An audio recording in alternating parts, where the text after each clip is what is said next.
So I want to do a second video about David Irving.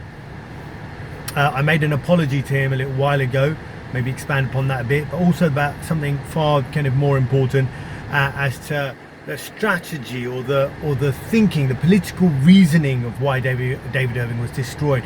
It kind of went around my mind as to why they needed to take out David Irving so much. After all, he's an historian. He's not a politician. He's not, anyone really that can, in my mind at least, that you kind of put on the radar of why the Jewish lobby would try to destroy someone, especially in the kind of global way they did it, spending so much money. I mean, they even made a Hollywood movie gloating about destroying him. So it's obviously a very central, very powerful, important figure. And why is that? I mean, I couldn't get my head around it. I mean, historians are important for various reasons, but really, did you really have to destroy him? Just because he's doing a different version of history? I went round and round in my head and kind of, I think I've come to an understanding of it. It's something perhaps even David Irving, I doubt, understood, at least at the time when he was writing. It all revolves around the politicization of victimhood. Now hear me out when I say that, because it sounds kind of a bit of a mouthy, long-winded word, a bit boring, but understand the importance of this. Everything that Israel and Jewish Zionists depend on rests on the bedrock that Jews are victims. And as long as that victimhood is maintained, as that people constantly, see Jews as the vulnerable party and never the aggressor, then they could continue with their barbarism and they could continue with their barbaric acts in Palestine, and also almost become invisible here in the West when they were supporting Israel. So, for example, Jewish people, politicians or people in the media who got involved in supporting Israel could stay off the radar, because if you ever pointed to their Jewishness, then Jewish victimhood, the politicization of victimhood, would rear up as anti-Semitism or a charge of anti-Semitism. Do you understand?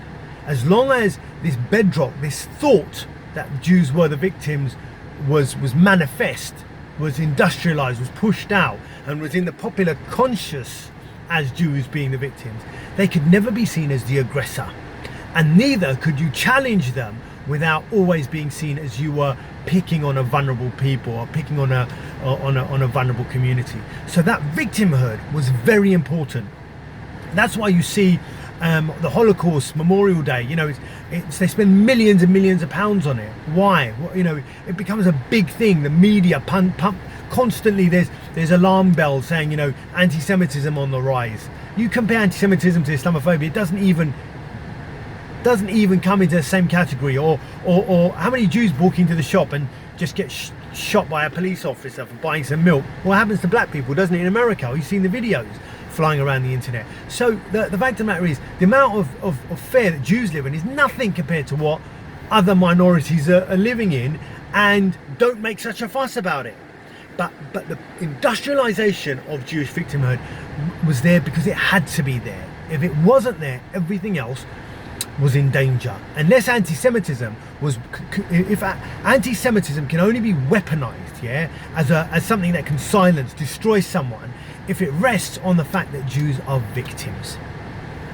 In this way, the Holocaust itself is politicized. In this way, the Holocaust itself becomes a tool for weaponization. I don't know if I'm explaining very clearly or crystally on how every Jews being a victim minority, in fact, were the very reason why the Palestinians were not getting their freedom, while it took so long for people to finally turn and say what's happening to the Palestinians is wrong. And even now, if you're too vociferous in supporting the Palestinians, you'll still be destroyed as an anti-Semite, because this victimhood upholds the supremacy of Jewish victimhood over everyone else. Now, David Irving, being a historian,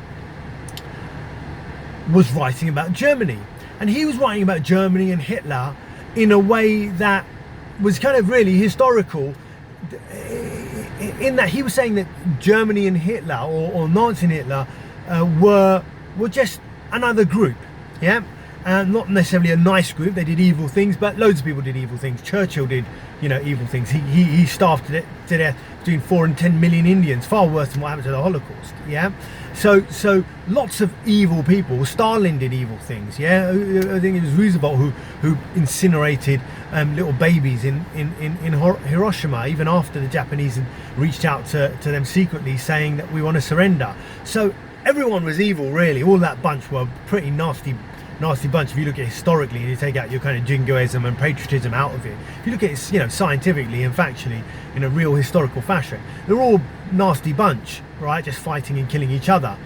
Hitler's no worse than them. In fact, he's just the same as anyone else. He killed less people than Stalin. He's better than Stalin if you're going to look at it in numbers, right? So, or better than the British Empire. Yeah, and I don't know who's totaling up the amount of deaths that Churchill actually caused, but who knows, right? But you get the drift. But by humanizing Hitler and Germany, what you in fact were doing were undermining the fact that Jews could not be the ultimate victims. For example, if Russians were the ultimate victims because of what they went through, then it's not a Jewish, anti-Semitism loses its value, doesn't it? The victimhood loses its value. If Indians were the victims, Muslims were the victims, then again, Jewish victimhoods couldn't be the ultimate crime in the world, could it? Yeah. So what David Irving was tinkering with was a view of history that upheld a political reality of Israel and allowed some of the most powerful people in the world to continue their suppression of the Palestinians and Jewish Zionists to get away invisibly cloaked in the West, carrying out their work. Jewish power was never allowed to be made visible because of the charge of anti-Semitism, and David Irving was tinkering with that. And not only was he saying, hold on, the Jews aren't the ultimate victims. I mean, he didn't actually say that, but he basically said Germans weren't the ultimate evil. He was just saying, look, this is how the Germans were. This is the historical records of what Germany was, and that didn't show the light that they were, the ultimate. They didn't walk around just as evil people, just like British soldiers didn't. They might have been evil, but that what I'm trying to say is there were human beings being evil. They weren't aliens from a different planet the way they're portrayed. And he by humanizing them in that way, he basically was undermining Israel itself, undermining Jewish power itself, and that's why he had to be done over. And more importantly, sorry, I forgot to mention, the people that were reading his book weren't Muslims. Now, Muslims don't read anyway. They're so wrapped up in their own pathetic, world. The people who were reading were white people, white powerful people in the West, and powerful white people starting to think differently was the last thing that Jewish power could handle. I'm talking about Jewish power because I'm talking about Jewish Zionist power. I don't really care about, Jewish power to, live a normal life. I'm talking about Jewish power for a political purpose. Yeah. So that was why they had to take him down. Now, I don't think David Irving knew that. I think David Irving just thought he was writing his version of history with his particular slant and his particular worldview. But he didn't understand that what he was actually doing was undermining the very basis for Jewish power and Jewish Zionist power and Israel. And that's why they spent millions and millions of pounds to destroy him. People from all over the world, Jews from all over the world, connected to take this guy down. Even Hollywood people like Steven Spielberg to South Africa, to Israel, they all connected to make sure this guy went down. And that was fascinating. When I started to think that's why they went for him, I thought I've got to make a video about that. I've got to show people the how this victimhood is upheld, and anyone who tries to undermine this victimhood is ultimately their enemy and must be destroyed for a political purpose. And that's why I hope the video was worthwhile, and more than happy for people to go, no, you're wrong, and that's cool. I'm happy to hear you're out. I'm allowed my view, you're allowed your view, and I'm happy to change my view if I feel that you've got a strong and valid point. but anyway, there you have it. Sorry, just one very quick and last point, and I'm dragging this on a bit. It's already 9 minutes. Last point I would say is, some people ask me why I apologise to David Irving from a religious perspective due to my last video. From a religious perspective, as a Muslim, God teaches us to be just. The Prophet Muhammad, peace be upon him, also, his life is all about fighting injustice and being just.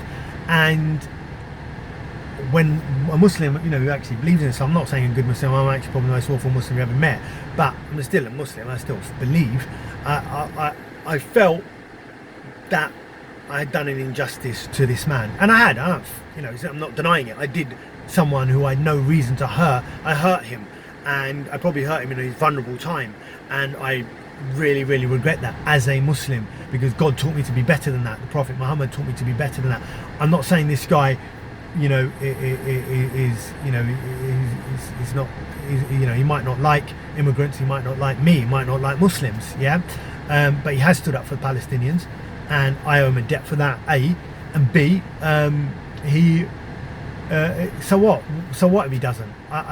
He's not done me any wrong, and he's not done anyone I know done any wrong. I didn't have a reason to hurt him, and I did hurt him, and I regret it, and I helped Israel harm him, which I'm ashamed of, and I helped Jewish Zionists harm him, which I'm ashamed of, and I owe an apology, not to him, but to the Palestinians and to everyone else Jewish Zionism is hurting. So what I really did was really, really wrong. From a religious perspective, on just adding to that very quickly, is that on the Day of Judgment, Muslims believe, taught by our Prophet, that we'll be raised up on the Day of Judgment, and God will question us, even to an atom's weight of good and evil. So this won't be overlooked by God. God's not going to say, "Oh, okay, you hurt some poor old man. Don't worry about it." He's going to question me. The Prophet in the Quran, it says, an atom's weight. Something to the words of effect, less than a grain of sand, or the smallest particle, or whatever it is. But you get my point. Nothing will be overlooked, and I don't want to stand in front of God and be challenged like that on the day when I'm going to go to heaven or I'm going to burn in hell, And I want to say sorry for that in advance. I hope David Irving, before I die, forgives me, and I hope while he's got the chance, he does forgive me, and and I hope God forgives me, and that's the religious reasons why I'm sorry. I'm sorry because God taught me to be better than what I was, and because I thought that I should carry on fighting Islamophobia and not let a side issue, which was David Irving at the time, distract me from that or harm my work in fighting Islamophobia. I just allowed myself to be used against David Irving, but by harming David Irving, I carried on my work against Islamophobia. But it was a really nasty thing to do. It's kind of really cowardly Pontius Pilate thing to do. I don't know how to explain it, but it's just really nasty. When I re-look at it, rethink about it, I've always felt guilty in my heart about it, and once you do something bad, the damage is done. I can never unravel that harm that I did to David Irving, but I feel bad about it. I regret it, and I'm sorry to Allah, Lord of all the worlds, for the evil that I did in that moment, my cowardice that I showed, and I'm sorry, of course, to David Irving. Anyway, there's my point. Thanks for listening. Appreciate it.